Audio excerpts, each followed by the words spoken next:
So, welcome to Wednesday night Bible study. Are we ready? Are we all ready?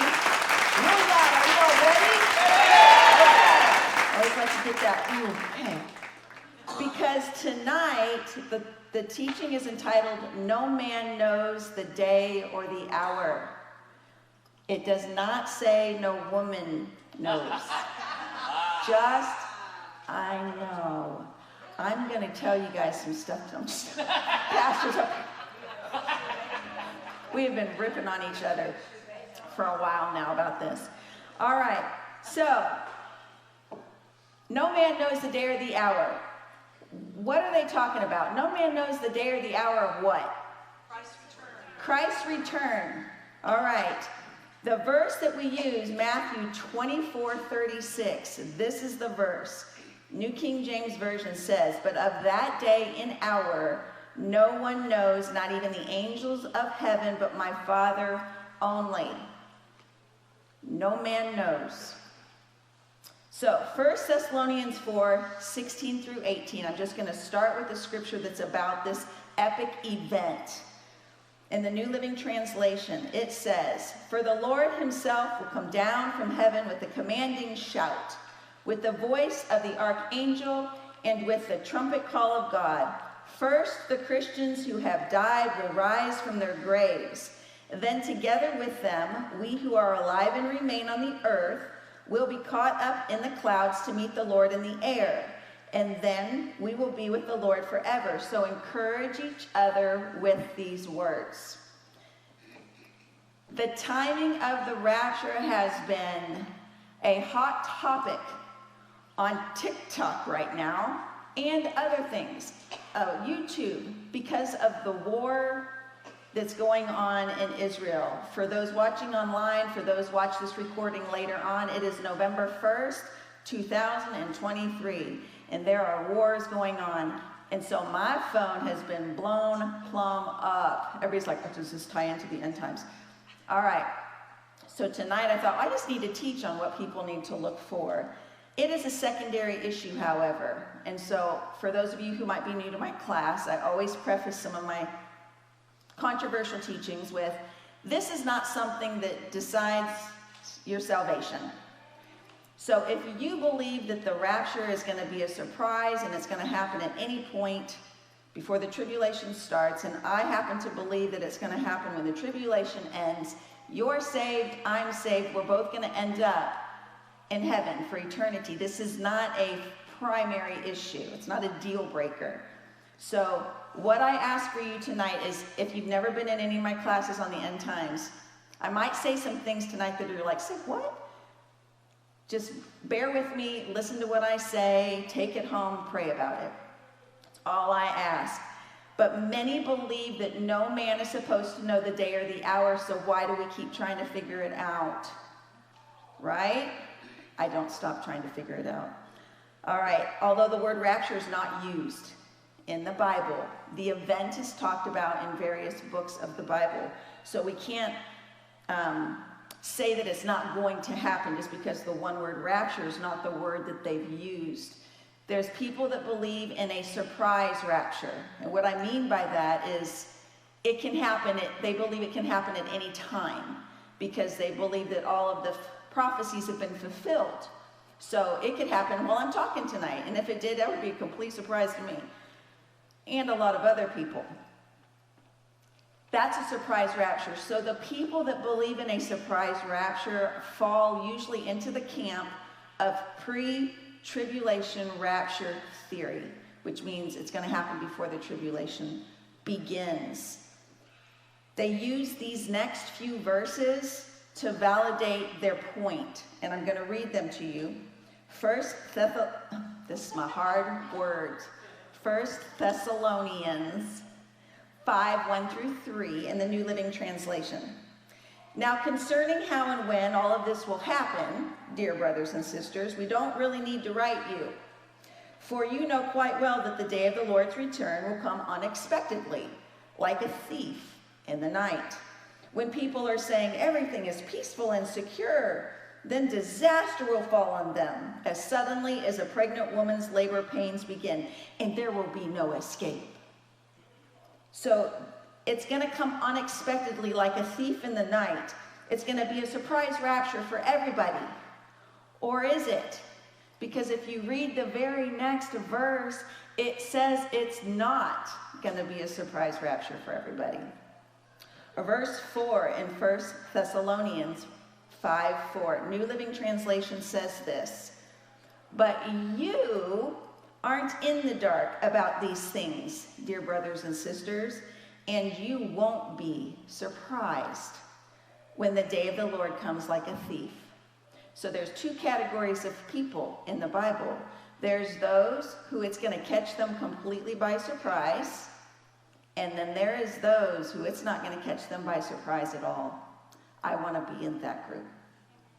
Paul clearly says that it's not going to catch everybody by surprise. The only time that you are surprised about something is when you don't know when, how, or where it's going to happen.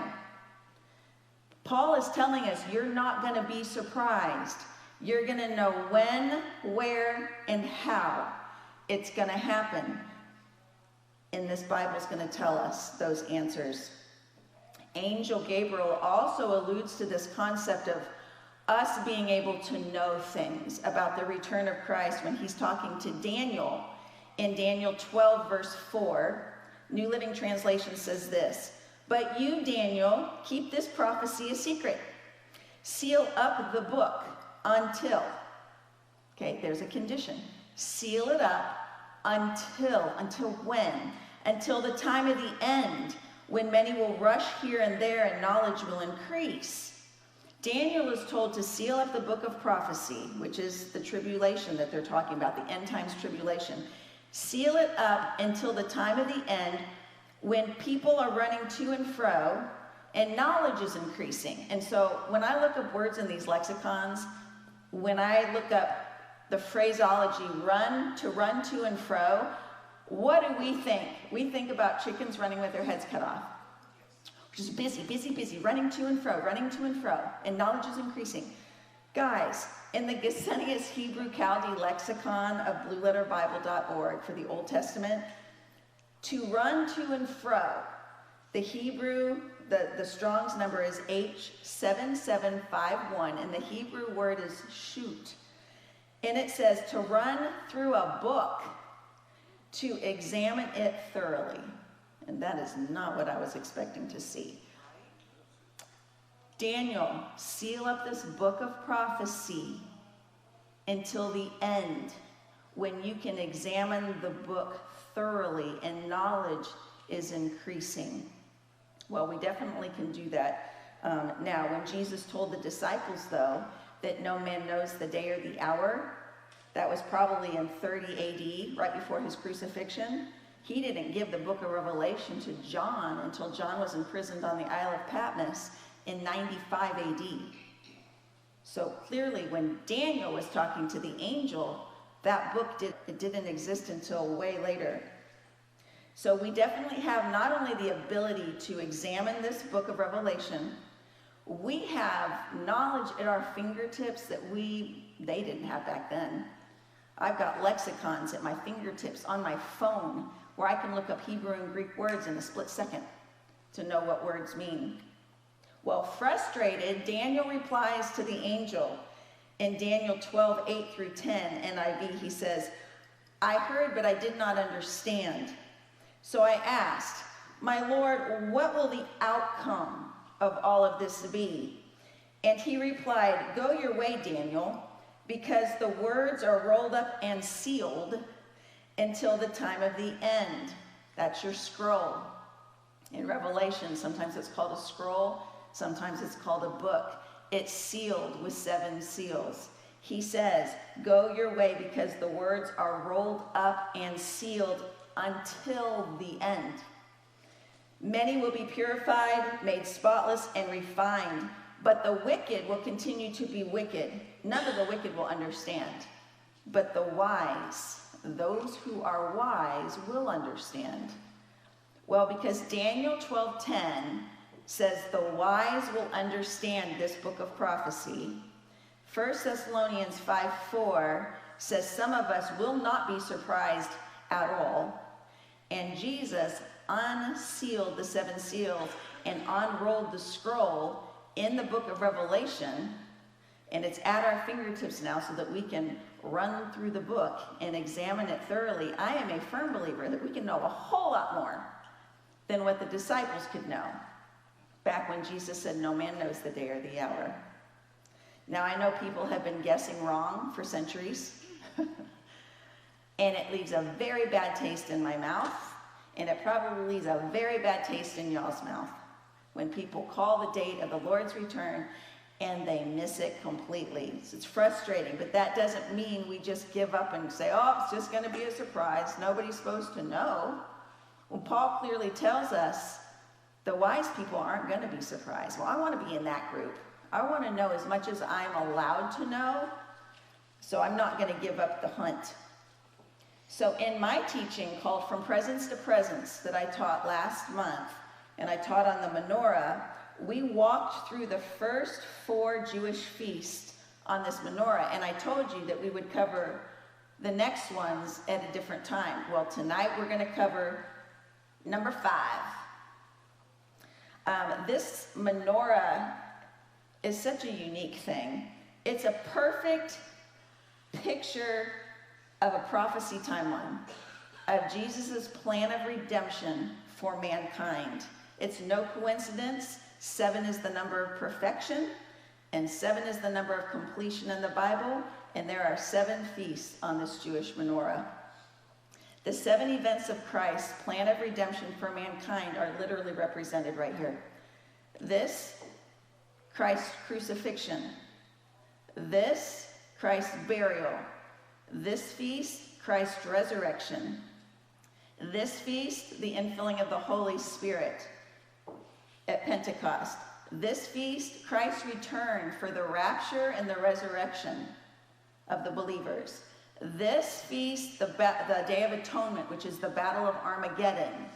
This feast is when he sets up for the inauguration of the millennial kingdom.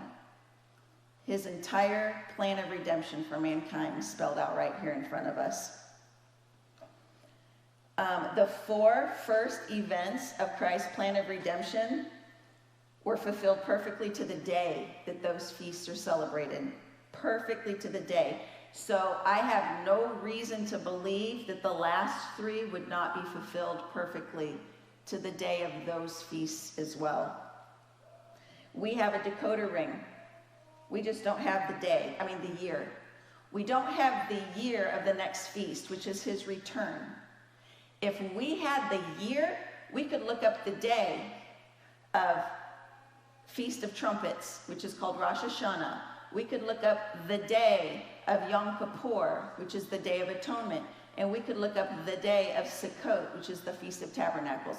If we only had the year, and I'm not going to give it to you tonight, just not. The Jews have been celebrating these feasts since they wandered in the wilderness with Moses. That's what makes this thing such a prophetically cool instrument. They had this way, way back when. Little did they know, the Orthodox Jews, that on Friday, April 5th, AD 30, when the Orthodox Jews were celebrating Passover, Christ was being crucified as our Passover lamb. Little did they know that when they were celebrating the Feast of Unleavened Bread, Christ was going into the tomb. Little did they know that when they were celebrating the Feast of First Fruits a few days later, that Christ was resurrecting as the first fruit of them that slept. And little did they know that that summer, when they celebrated the Feast of Pentecost, that God was sending the Holy Spirit to infill 120 people in the upper room in Pentecost, perfectly to the day. Why wouldn't the last 3 do the same thing? So I'm going to teach tonight as if the last 3 are going to fall in cadence with what the first 4 did. If it continues in perfect timing, we're going to have, and you have a clear understanding, you have to have a clear understanding of the tribulation and when the rapture falls in regards to the tribulation. If you have those 2 things, you can know a whole lot more about the return of Christ and the timing of it, and you won't be surprised. All right, so the next event on this timeline is the Feast of Trumpets, which is called Rosh Hashanah. It corresponds with the return of Christ for not only the resurrection of the dead Christians, but for the rapture of the bride, those who are alive and remain on the earth. They call it Rosh Hashanah or Feast of Trumpets. It's got a bunch of names for that special day. Tonight I'm going to teach you all about this candle right here, this next feast, because this is the next thing that we're all waiting on. The Feast of Trumpets, this one right here, this black candle, always falls on Tishri 1. You're like, what is Tishri? Tishri 1 is the Jewish name of their month. That is the first month of their civil new year. So ours is January, theirs is Tishri. It's just a different name for the first month. But theirs doesn't fall when our January falls. Theirs falls, if we're looking at our calendar, somewhere in late September through mid-October. They're celebrating a month called Tishri. That's the first month of their civil new year to them. So we have to kind of remember that. The Hebrew people go by a lunar calendar, we go by solar. So what they did back in September, October, when they're getting ready for their new year, Tishri 1, they called it an unknown day, okay? Because it's a lunar calendar that they go by. But they knew it was going to fall mid to late September was going to be the day. Now what they're waiting for, okay, you guys know what a full moon looks like, right? It's when the moon is big. And then the moon starts to get small, and then the moon disappears for a couple days. When there's no moon at all, they call that a new moon. Why? Because it's getting ready to start growing again. The Farmer's Almanac says you're always supposed to cut your hair, women, when the moon is growing. So when it's a no moon, and then you see the first sign of the crescent and it's starting to grow, go get your hair trimmed. It's supposed to grow faster. Well, that's what they were waiting for. They're waiting on the new moon to show up. So they had to keep their eyes open at sunset because their days go from sunset to sunset. They would be watching this dark sky, waiting for the first sign of the crescent. If it didn't show up, they waited the next night. When the sun set, they're watching for the first sign of the crescent. Back then, they had people that watched for that. When they saw it, they declared it Tishri 1, first day of their civil new year. Rosh Hashanah began, the Feast of Trumpets. They called it the day of the awakening blast, the head of the year. Rosh Hashanah, the Feast of Trumpets, all kinds of things. But they had to wait. So they left it 2 days open. It's the only Jewish holiday celebrated inside and outside Israel that is 2 days long.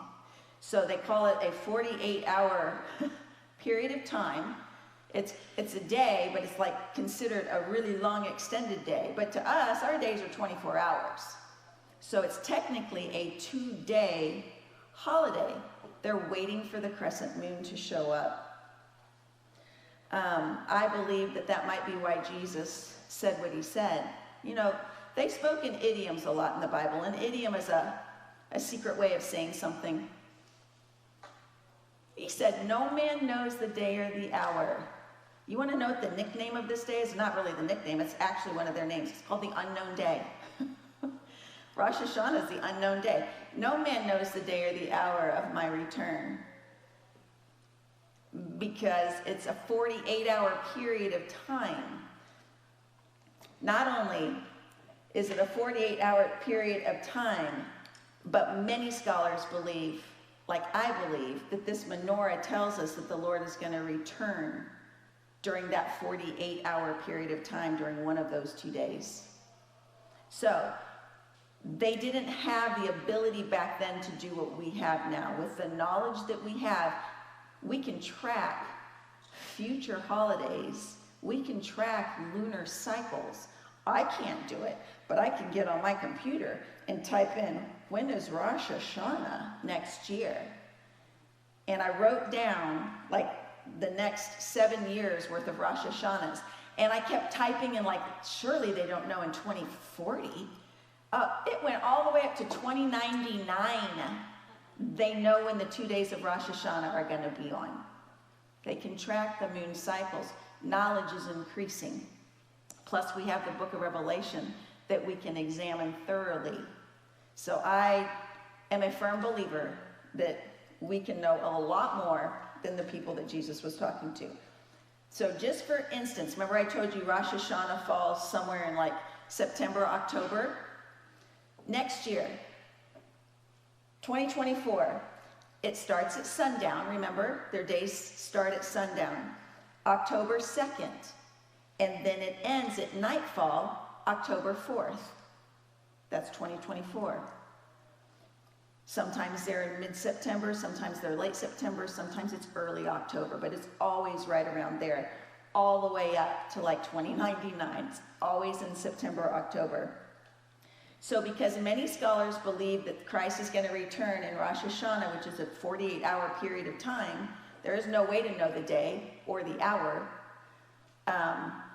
But some of those scholars believe in a pre-trib rapture. They believe that it's going to be a surprise, that it can happen at any time. So every Rosh Hashanah, they're ready for Christ to come get them. And when Rosh Hashanah comes and goes, and they still here, they take a deep breath, and they wait another year until the next Rosh Hashanah. Because they know if this menorah plays out, he's coming during a Rosh Hashanah.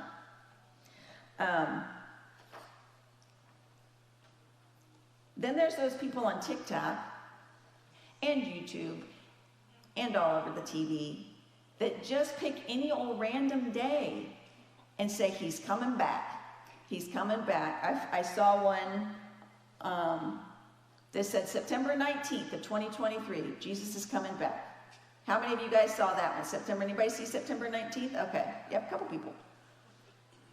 Guess what day it is? It's November 1st. You missed it again.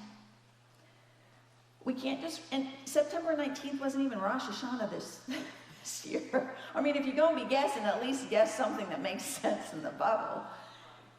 Rosh Hashanah this year was, I think, September 15th at sundown until nightfall of the 17th. They picked the 19th. It's just a random day. Guys, if you understand when the rapture falls, whether it's pre-trib or post-trib, if you can wrap your brain around what I'm going to teach you tonight, you won't be falling for every dude on TV that says, he's coming back tomorrow. You won't be surprised either when he does come back. You're going to know.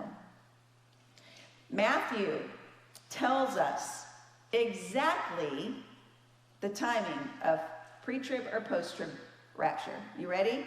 If you guys want to write this down, if this is new to you, Matthew 24, verses 29 through 31 in the New King James Version says this. This is Matthew.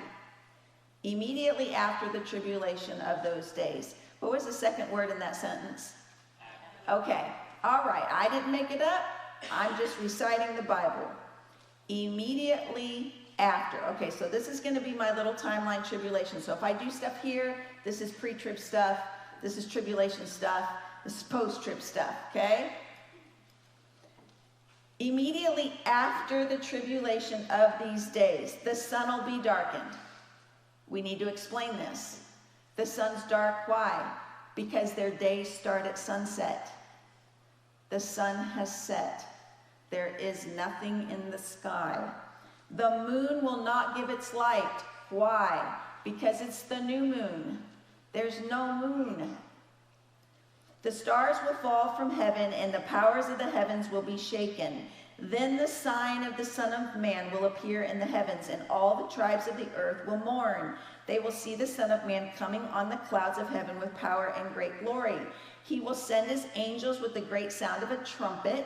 They will gather together his elect from the four winds, from one end of heaven to the other. That's your rapture.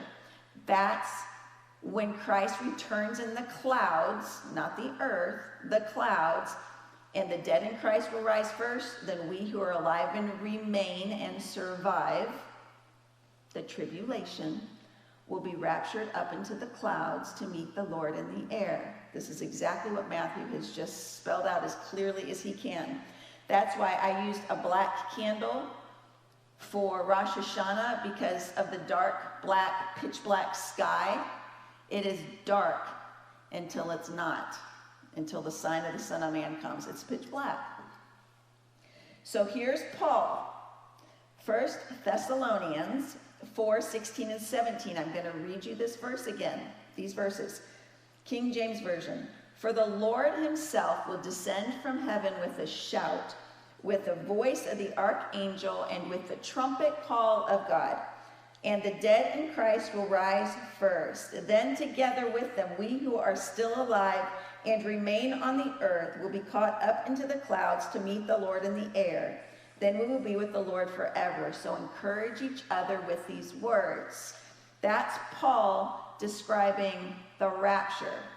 Now he's going to tell you in another book of the Bible when it's going to happen. Let's see if he confirms what Matthew has just said. 1 Corinthians 15:52, King James Version. Here's Paul. In a moment, in the twinkling of an eye, at the last trump, for the trumpet shall sound, the dead shall be raised incorruptible, and we shall be changed. Matthew and Paul both confirm the same thing, that the rapture happens after the tribulation is over. They both agree. The seventh trumpet is the seventh trumpet, not the first trumpet. There's 7 trumpets that blow. 6 blow during the tribulation. The 7th sounds immediately at the end of the tribulation, and that also signals the return of Christ from heaven at the end. There's not 2 raptures. There's not one that happens at the beginning and one that happens at the end. There's one rapture, and it happens at the end per Matthew and Paul. So, here again, secondary issue. I don't want anybody to say, I'm not listening anymore, watermelon, watermelon, watermelon, just tune me out. Secondary issue, just hear me out for the rest of the night, take home what I say, and definitely stick around for this piece of paper. Because it will all make sense, and it'll be confirmed in the Bible. If the 7th trumpet and the rapture both happen after the tribulation is over, we will know ahead of time the year of his return. We'll know. And once we know the year of his return, all we have to do is look up the 2 days of Rosh Hashanah, and we're going to know the 48-hour period in which he's going to come back. How many of you, if you're honest, want to know that information? Raise your hand. How many of you do not want to know that information? Raise your hand. There's some people like, I really don't want to know. All right, so I'm going to tell you how to know. So if you don't want to know how to know, I don't know what to tell you. Run. Run away, Forrest. All right, I'm not going to tell you the year, so don't panic. All right. Many believe Rosh Hashanah, right here, marks the return of Christ for the rapture of the bride. It's going to be on one of those 2 days, a 48-hour block of time, not 24 hours. Jesus said no man knows the exact day or the exact hour for a reason, because he's pointing towards the unknown day. If you want to know what signals the beginning of the tribulation, that's what I'm going to teach you tonight. Okay, we're going to teach you what to look for so that you'll know when we are in it. Here's what I can tell you using my Bible as the source. Jesus sees 7 angels getting ready to blow 7 trumpets right before the tribulation begins. We find this in Revelation 8, 2-6. And I saw the 7 angels which stood before God, and to them were given 7 trumpets. And the 7 angels which had the 7 trumpets prepared themselves to sound. They're sounding during the tribulation. The 7 trumpets identify key events that are going to happen during the tribulation period, the 7th one being the return of Christ at the end of the tribulation.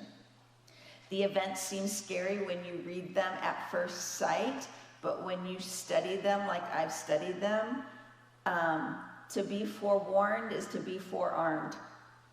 Like, Being prepared is half of the victory when you understand these 7 trumpets and what they actually are and who they actually affect.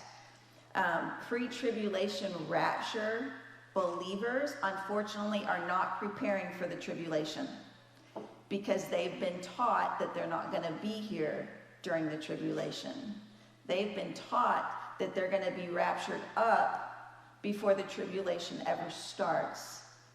Remember, forewarned is forearmed. If you're not preparing to go through tribulation, when tribulation hits, there's going to be some regrets. I would rather err on the side of caution and listen to what Matthew and Paul have clearly told me and prepare myself. Here's Paul again. Ready? 2 Thessalonians 2, 1 through 2. Now we ask you, brothers and sisters, regarding the coming of the Lord and our gathering together with him, so he's talking about the rapture, that you not be quickly shaken from your composure or be disturbed either by spirit or a message or a letter if from us, as if from us, to the effect that the day of the Lord has come. What he's saying is, don't get all twisted up when some dude on TikTok tells you he's coming September 19th. Like, don't get all worked up when you hear that the day of the Lord is coming. This is what Paul is telling them way back then. Continuing on verses 3 and 4.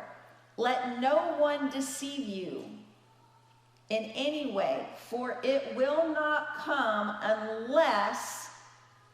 All right, I'm going to stop right there. He has just said this event, the coming of the Lord, is not going to happen unless, and we need to know what the unless is, because that's what's going to happen, unless an apostasy comes first and the man of lawlessness is revealed. That's Antichrist, the son of destruction, who opposes and exalts himself above every so-called God or object of worship, so that he takes his seat in the temple of God, displaying himself as being God. The coming of the Lord won't happen until 2 things happen first. Number 1, there's going to be a great falling away, which means Christians are on the planet. Number 2, the Antichrist is going to make his public appearance. Christians are going to be on the planet. Who's falling away if the Christians are all taken up before the rapture begins?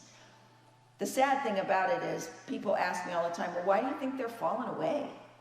Well, maybe, and I don't know what the reasons will be where somebody would fall away, but maybe they weren't prepared to go through it because they were taught that they were going to be rescued before it started, and now they're angry. What is this Bible all about? And just give up. I don't know. Maybe they're scared of persecution, so to save their skin, they apostatize. I don't know. All I know is the Bible says there's going to be an apostasy first, and the Antichrist is going to make his public appearance before the Lord returns, which means post-tribulation rapture, not pre-tribulation rapture. I challenge you all to err on the side of caution and listen to what Matthew and Paul have told us and get your house in order. Now, what do I mean by get your house in order? Get your house in order. Get close to the Lord. Draw close to him. Pastor Shannon's been preaching on this Sunday. He was talking about how you need to get close to the Lord.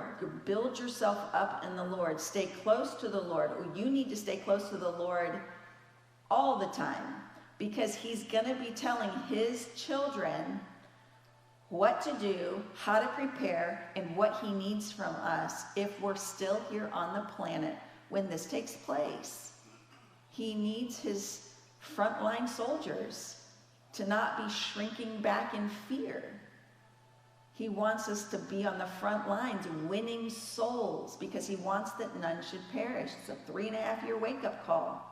He wants us out there spreading the gospel.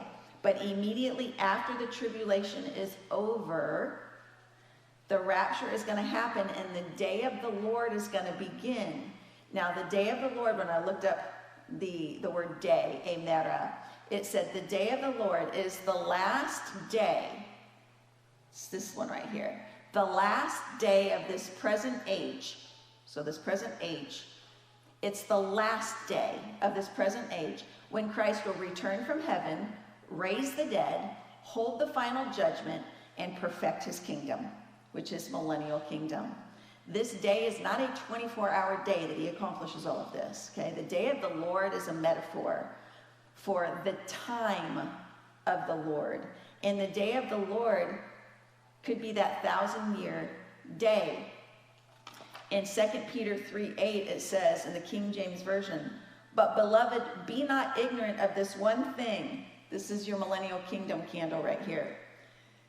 "That a day is with the Lord as 1,000 years, and 1,000 years is as a day." It could very well be that the day of the Lord, that time of the Lord, is his millennial reign, and it's 1,000 years. It's an era of time. So Christians are going to be on the planet during the tribulation period. We've established that. Those whose names are written in the Lamb's Book of Life are not going to apostatize. Otherwise, their names would not be in the Lamb's Book of Life. If your name is in the Lamb's Book of Life right now, it means that if by some chance you're still alive when this tribulation starts, you are not going to apostatize. Okay? You're going to know who the Antichrist is, and I'm speaking as if we're all going to be alive just because that's how I'm going to teach it. You're going to know who the Antichrist is when he hits the scene, and you're not going to apostatize if your name is in the Lamb's Book of Life. And if you know who he is when he hits the scene, you're going to know what year the Lord is going to return. But you got to see him first. And then you can do the math, and you're going to know the year of the Lord's return. Once you know the year of the Lord's return, you're going to know the 2 days of Rosh Hashanah of that year because you can look it up on your computer. But you won't know until the starting point. So tonight, I'm going to teach you the starting point, how to spot him, how to know we're in it, and how to do the math. If you do not want to know any of this, I challenge you to know. We are not supposed to shrink back in fear. All right. I'm going to show you what to look for that starts the tribulation, and a lot of you already know this. You've been in my classes.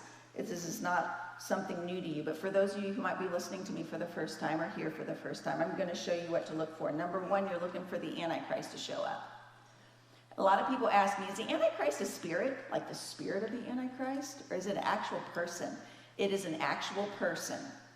It's not the spirit of the Antichrist. It is a person. And they're like, can you show me that in the Bible? Yes, I can, in many places. Matthew 24, if you want to write down Antichrist and like verses that we talk about it. Matthew 24, 15 through 21 is a huge one.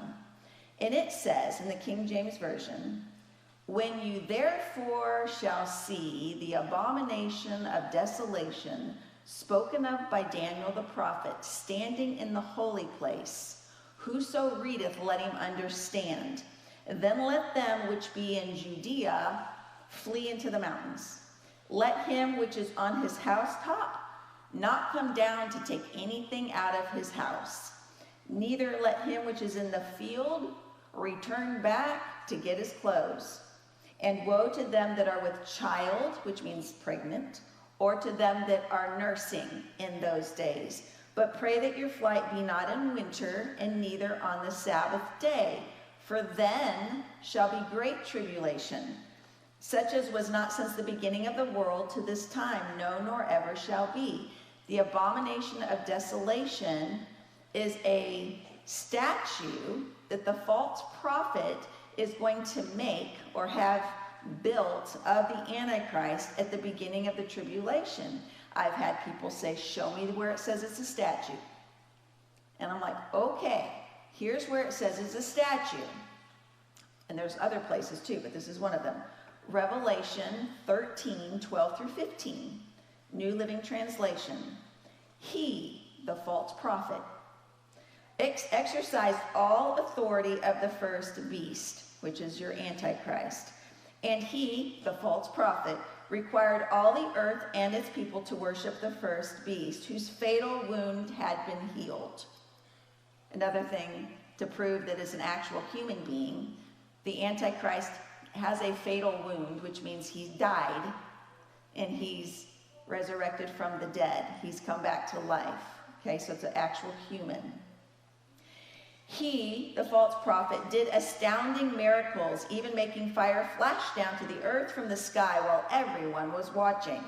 And with all the miracles that he was allowed to perform on behalf of the first beast, which is your Antichrist, he, the false prophet, deceived all the people who belong to this world. Christians, do we belong to this world? Which means he's telling us we're not going to be deceived. We're going to know exactly who these two are. We're going to know. He ordered the people to make a great statue of the first beast, who was fatally wounded and then came back to life. Here again, this verse is just littered with proofs. He was then permitted, the false prophet was then permitted to give life to the statue so that it could speak. Now, with modern day technology, a speaking statue, a lot of people are like, oh, that is AI. And I'm like, it could very well be that technology. Didn't have that way back then. Regardless of what it is, the statue that is created out of stuff is going to be given the ability to supernaturally speak. And the statue of the beast commanded that anyone refusing to worship it must die. Okay, everybody, when you see a talking statue standing in the holy place, which Matthew says that's where it's going to stand, that's been made of a man that has been dead, that comes back to life, you're in it. Until that point, we're in the birth pains. We're in the beginnings of sorrow. Matthew 24:6-8 talks about, I believe, where we are right now. New King James Version says this, and you will hear of wars and rumors of wars. See that you are not troubled, for all these things must come to pass, but the end is not yet. It's not yet. For nation will rise against nation and kingdom against kingdom, and there will be famines, pestilence, and earthquakes in various places. All of these things are the beginnings of sorrows. We're not in it. So when people call you on the phone like, is this stuff in Israel? Are we in it? No? How do you know? Because there ain't no talking statue standing in the holy place in Jerusalem. And that's the starting point of the tribulation, according to this Bible. So if you remember nothing else, that's what you're looking for, okay? And if you want to leave now before I go into some really good, deeper details, I'm going to give you about 3 minutes to run, because I'm going to tell you other things to look for if you're interested in knowing. And it's okay if you're not. I'm telling you, there's people who are like, I don't need to know any more than that. I'm just watching for the statue going in the end. That's all I need to know. All right, you guys are all sitting down. Okay, I'm going to keep going. Here's other things that you can be watching for. Over in Jerusalem, there is an organization called the Temple Institute. I follow them on a website.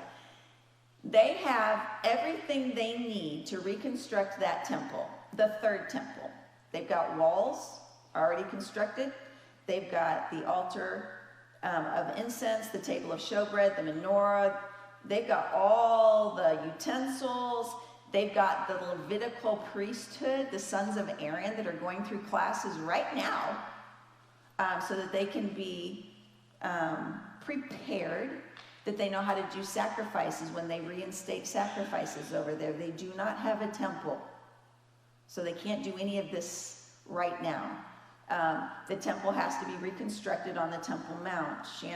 Pastor Shannon and his family were just there, and they're like, it don't look like that's going to happen anytime soon. Okay, well, it has to happen because the statue of the Antichrist has to go in the holy place. And the holy place is the first room that you walk into before you get into the Holy of Holies. So that is what you're looking for, like I would think like the next thing, but that's not the thing that starts the tribulation. That's just something that has to happen. So here's what we're looking for. Technically, here would be my advice. If you live in Israel, which we don't. If you see dude come back from the dead and he takes power over there, I'd start packing your stuff. If you hear rumors that they're going to start making a statue of this guy, get in your car and leave Israel. I wouldn't wait for the statue to go in the holy place before you flee Judea. If you live over there, I would say be watching for these things and flee as soon as you see somebody come back from the dead and take power over there in the Middle East. But the tribulation technically begins when the Antichrist comes back from the dead. Okay, that's when it technically begins. For believers, the tribulation technically ends at the rapture. So here's what I'm going to teach you tonight. The time in between these two events. Key to understanding. Because if Christians are going to be alive, and it might be years and years and years down the road, future generations, if Christians are going to be alive during this time right here, they need to know the start point, the end point, and how much time in between. Now, many people will teach a 7-year tribulation. They'll teach you that when the Antichrist comes into power, the first thing he's going to do is sign a peace treaty with Israel. And then he's going to bring 3.5 years of loveliness and peace and security, and they're going to rebuild the temple and start temple sacrifices, and then 3.5 year point, he's going to break that treaty. He's going to set himself up in the temple. He's going to declare he's God, demand to be worshipped, and implement the mark of the beast, and then all hell is going to break loose for the last 3.5, and this is your great tribulation. That's what a lot of people, as myself, were taught. The Bible does not teach a 7-year tribulation anywhere. So for those of you that are like, what are you talking about? That's all I've ever heard. I have a YouTube channel. You can go to it, Shake Happy, hit the playlist, because it puts everything in order if you hit the playlist. If not, videos are just all out of order because I don't know what I'm doing. Hit the playlist. I have a section called Topical Teachings. Topical means they're just 1 hour standalone teachings. They're not in a series. Scroll down to one called the 70 Weeks of Daniel Worksheet. I will walk you through where that 7-year tribulation came from, how it is a flawed teaching, and what the Bible really says about the length of the tribulation. We will walk through it so clearly that you'll be like, oh, I see. Because listen, if there was 3.5 years of peace, it would be written about in the Bible, and it's not in there. There's no 3.5 years of peace. He brings 3.5 years tribulation and war from start to his death. And I'm going to show you that. I'm not just going to tell you that. Let me prove it. Revelation 13:5. New Living Translation says this: Then the beast, which is your Antichrist, was allowed to speak great blasphemies against God, and he was given authority to do whatever he wanted to for 42 months. 42 months is 3.5 years. Google it. Exactly 3.5 years. And I put, how many days is 42 months? And it said 1,277.5. I'm like, okay, interesting. All right, just back my head.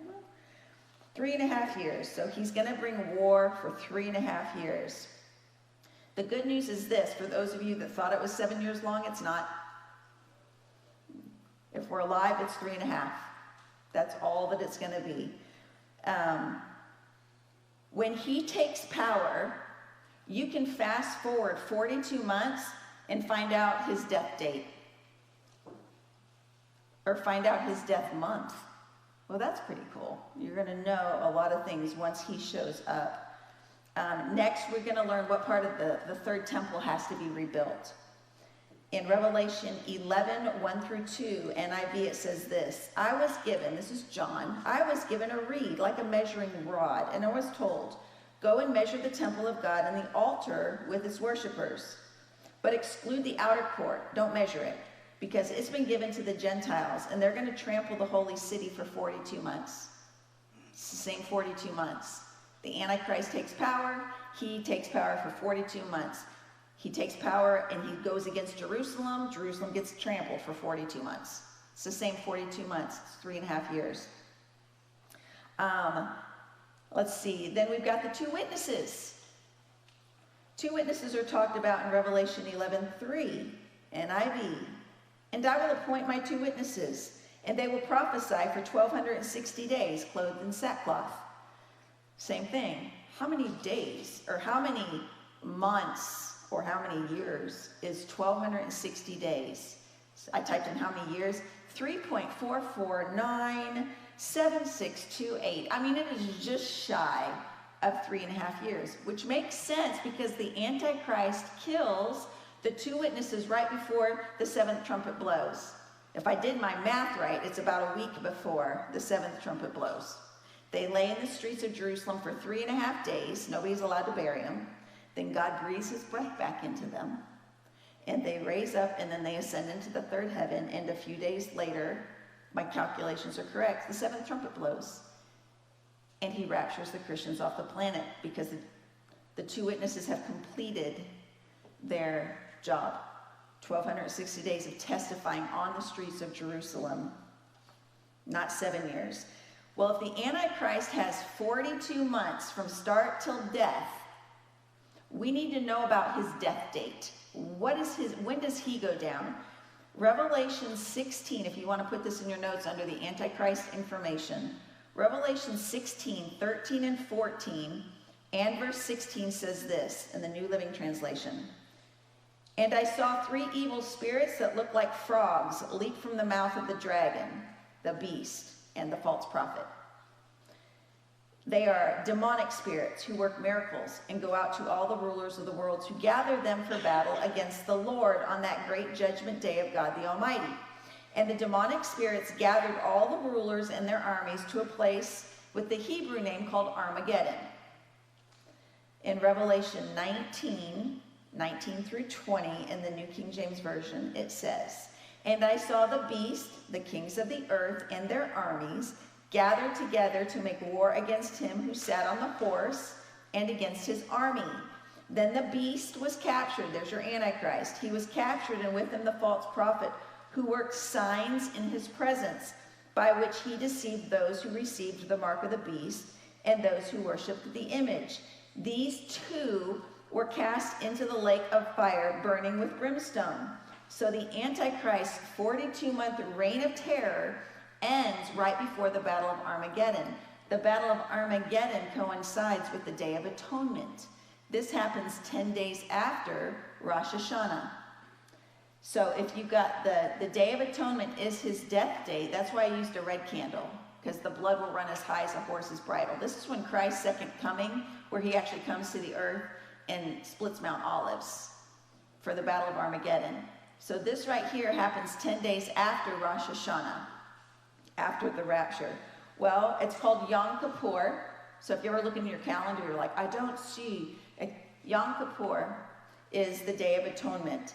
It happens 10 days after Rosh Hashanah, which pushes it somewhere in late September, but a lot of times in October, because it's 10 days after Rosh Hashanah, and sometimes Rosh Hashanah ends at the end of September. So let's just do this for the sheer whatever. Let's just take any future October, any future Day of Atonement, backtrack it 42 months, because this is his death date.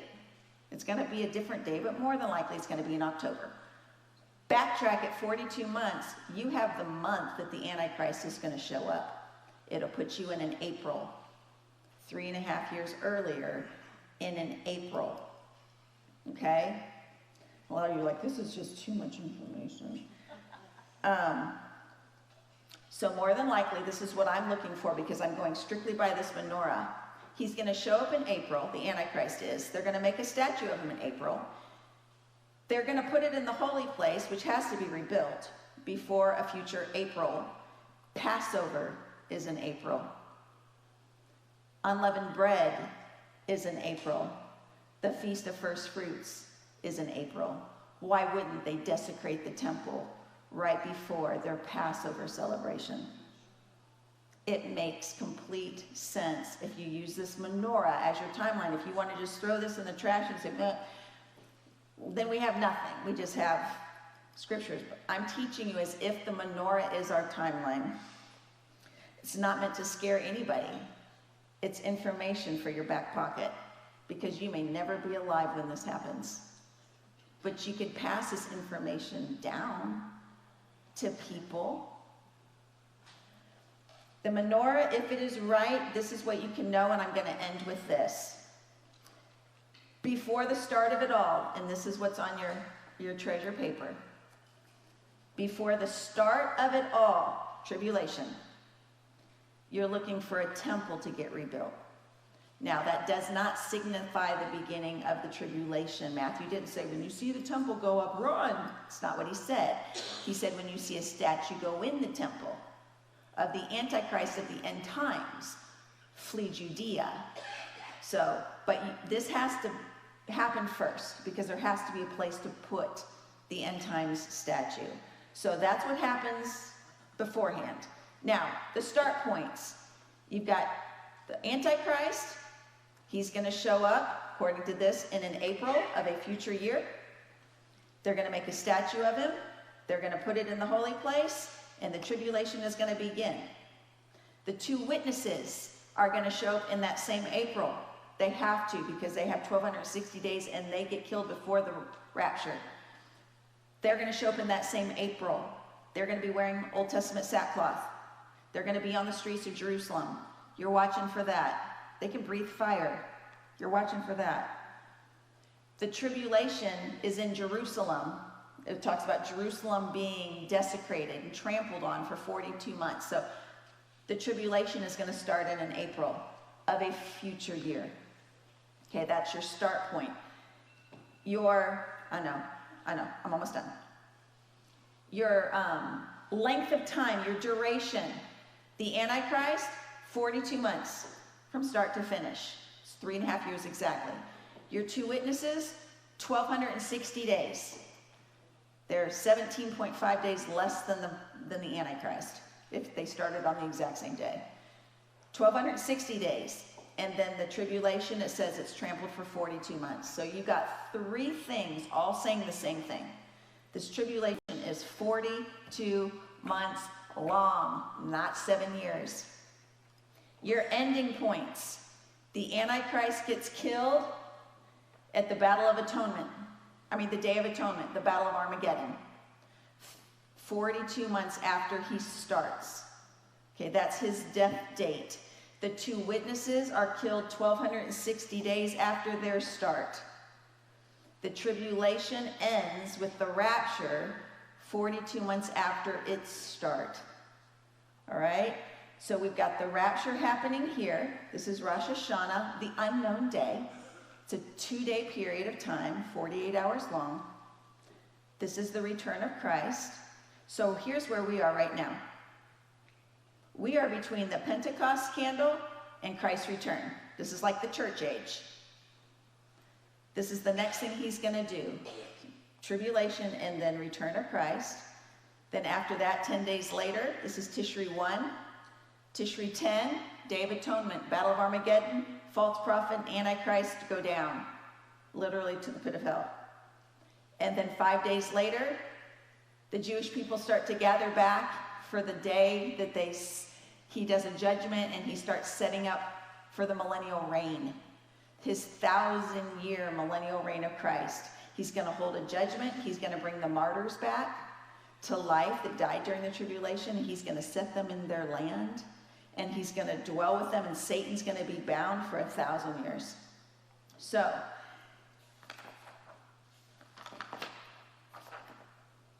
all right, so until the temple gets built, no place to put a statue. No statue, no Antichrist. No Antichrist, no tribulation. All right, simple as that. Until the two supernatural witnesses show up, we're absolutely not in the tribulation of the end times. We're in the birth pains. We're in the beginnings of sorrow, whatever all this is that we're right now. If you believe that the rapture happens after the tribulation ends, like Paul and Matthew clearly tell us it does, you're not going to be surprised when the day of the Lord comes, when his return comes. You're going to have a 3.5 year, basically a heads up, a 3.5 year heads up to a 48-hour window of Christ's return. No man knows the day or the hour, but we will certainly know the season. So until then, everybody take a deep breath. We're not in it. Pray for Israel and stay close to him. All right, that's it. Amen.